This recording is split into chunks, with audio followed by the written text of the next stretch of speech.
Halo, selamat datang di Senang Castle channel Barang Kuanesa, dan kali ini kita akan nge-review film Kisah Tanah Jawa Pocong Gundul.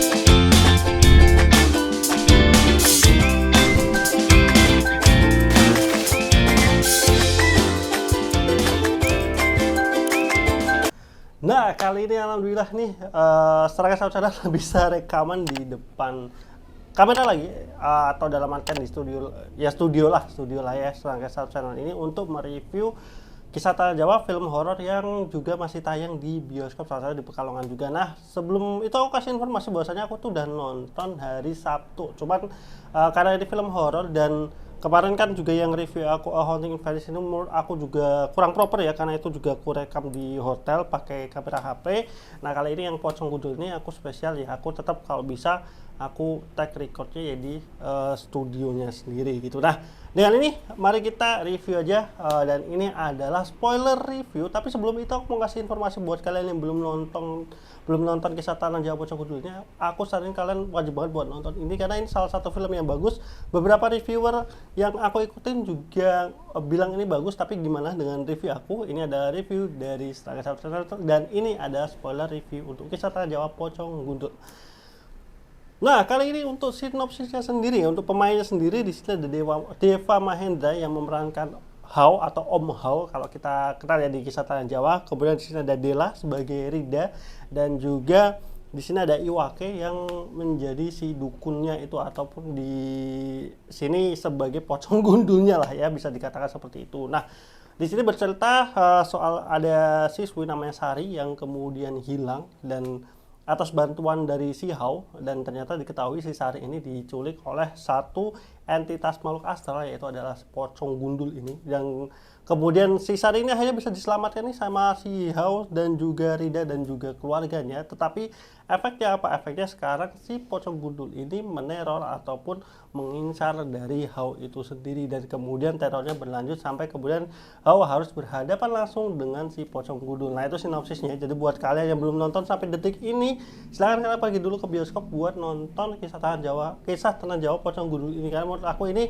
salah satu film yang berhasil mengadaptasi dari bukunya Kisah Tanah Jawa. Nah, ini adalah review spoiler buat kalian yang belum nonton. Ini benar-benar aku tekanin ada spoiler review. Jadi kalau kalian sudah sampai ke detik ini berarti kalian sudah tahu resikonya, atau kalian yang udah nonton pengen tahu review aku seperti apa, kita lanjut ke spoiler review dari Serangga Sound Channel untuk Kisah Tanah Jawa Pocong Gundul. Nah, menurut aku sendiri untuk film Kisah Tanah Jawa Pocong Gundul, aku nggak kan Kisah Tanah Jawa itu udah pernah ada yang difilmkan ya, yang Gunung Merapi atau apa, kalau nggak salah ada dua, yang satu movie, yang satunya itu serial. Nah, aku nggak nonton dua-duanya itu, jadi aku baru nonton yang Pocong Gundul karena selalu ya kalau berkaitan dengan Candy Ghost ini sesuatu yang menarik buat aku pribadi. Secara personalnya aku punya ketakutan sendiri lah sama sih namanya Candy Ghost ini, dan ini sekali lagi diangkat di film Pocong Gundul ini.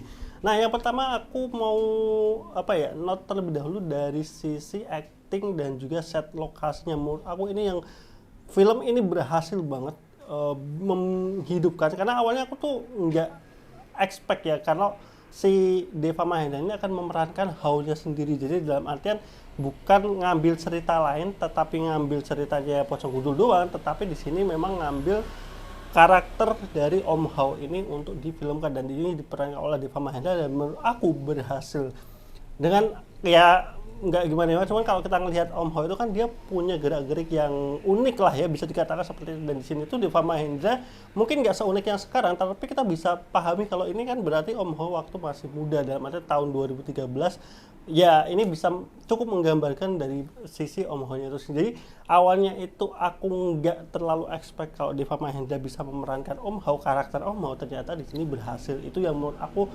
suka banget. Dan di sini juga karakter-karakter sampingannya ya, buat sampingan ada partnershipnya dari si Ridanya, itu juga menurut aku memberikan warna sendiri ke film ini sebagai Matt ataupun sahabat gitu yang namanya House sepanjang film ini tuh menurut aku berhasil gitu membuat chemistry antara House sama si Rida ini gitu.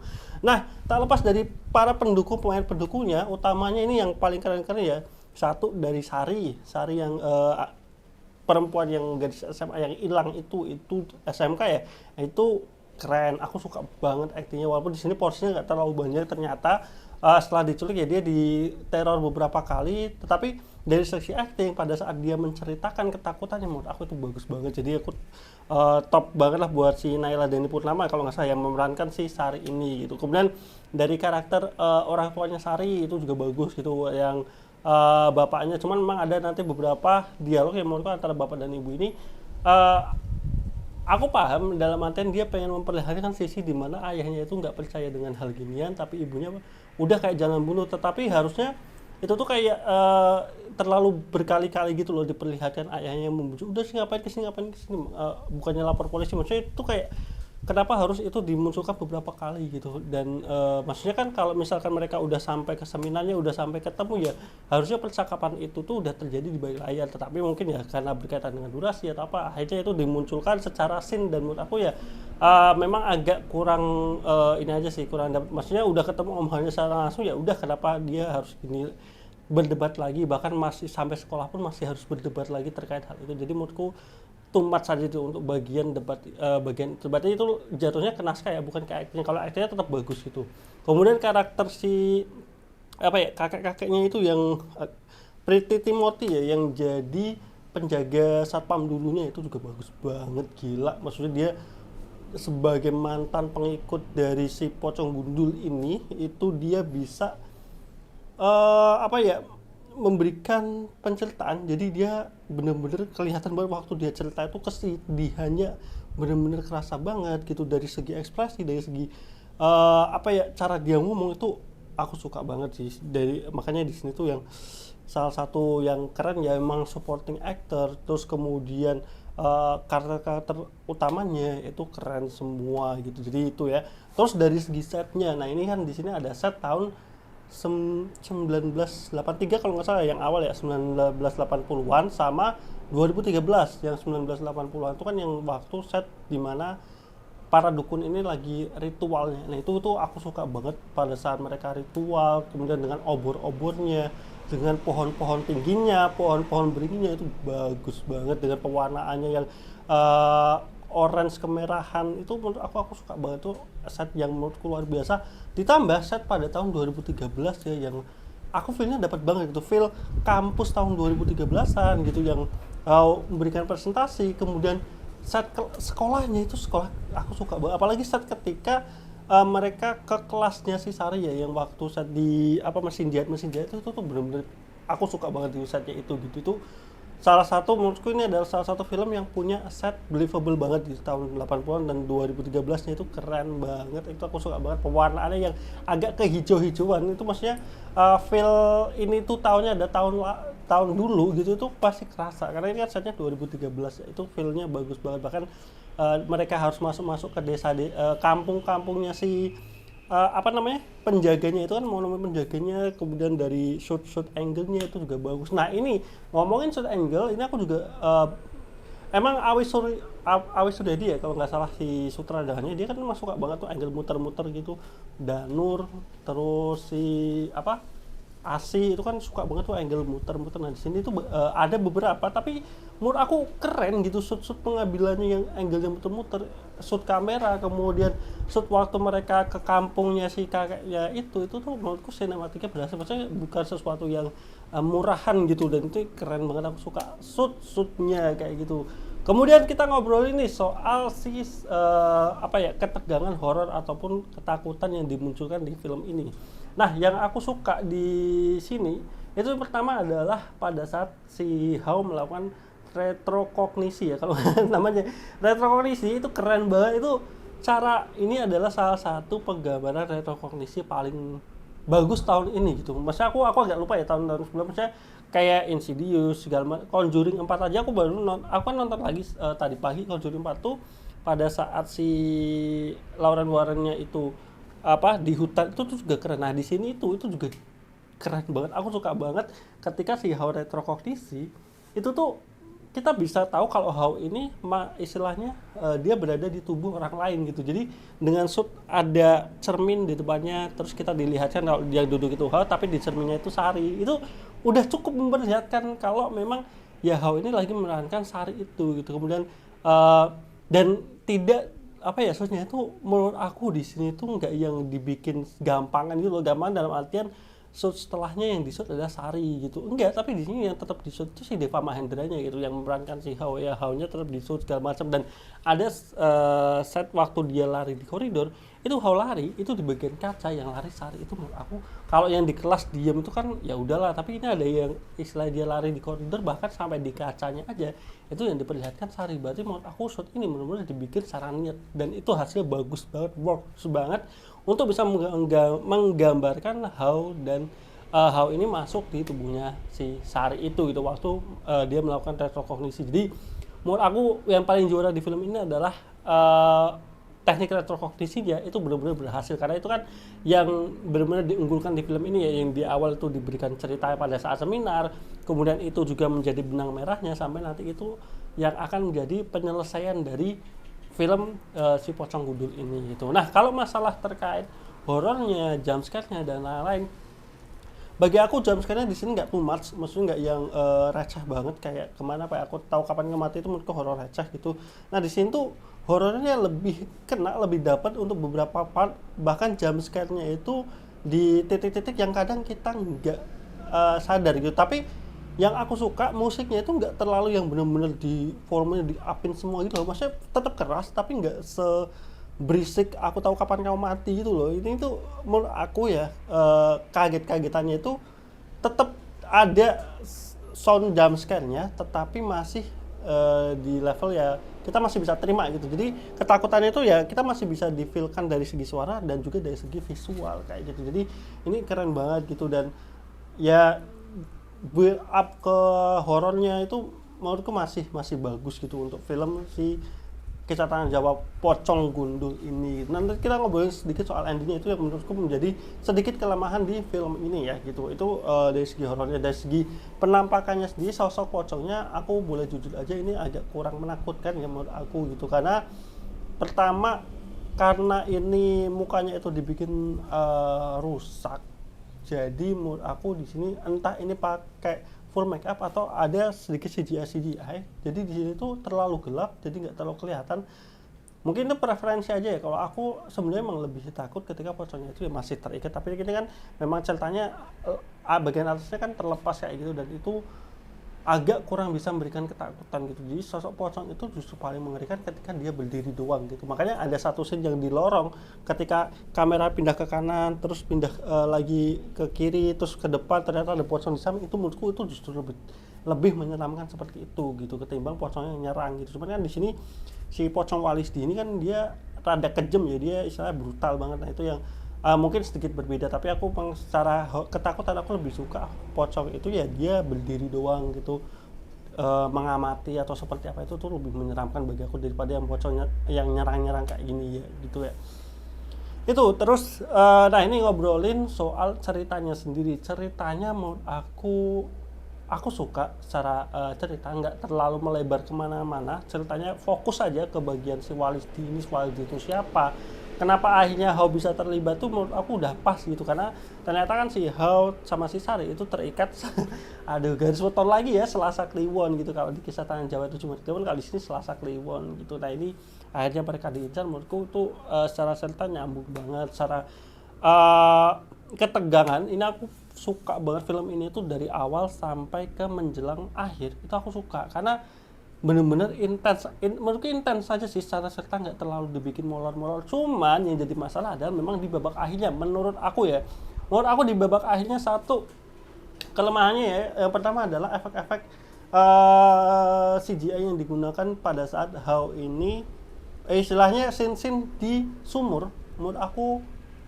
tidak cukup bagus gitu untuk di bagian-bagian sumur itu gitu, karena ya mungkin ya setahu kalau aku sepenglihatanku sih itu memang CGI sih, maksudnya untuk efek-efek di bagian sumurnya itu jadinya kurang ini aja, kurang intens aja di bagian sumur itu, menurutku kurang gitu. Penampakan pocong terbangnya yang di sumur dengan shotnya yang mungkin pakai CGI itu, menurut aku juga akhirnya nggak terlalu realistis aja. Menurutku pocongnya kayak agak ngeblur dikit gitu, mungkin entah mataku yang gimana ya, cuman menurutku itu aja sih. Menurutku scene yang di dalam sumur tuh aku agak kurang suka gitu, maksudnya karena terlalu banyak pakai CGI. Menurut aku ya, nggak tahu kalau ternyata itu bukan CGI, cuman di pandangan mataku aja itu bukan, menurutku itu CGI dan itu kurang bikin intens aja sih bagian akhirnya. Kemudian ada beberapa plot yang menurut aku kurang dijelaskan, walaupun memang secara kepahaman kita udah paham lah istilahnya. Kayak misal contoh si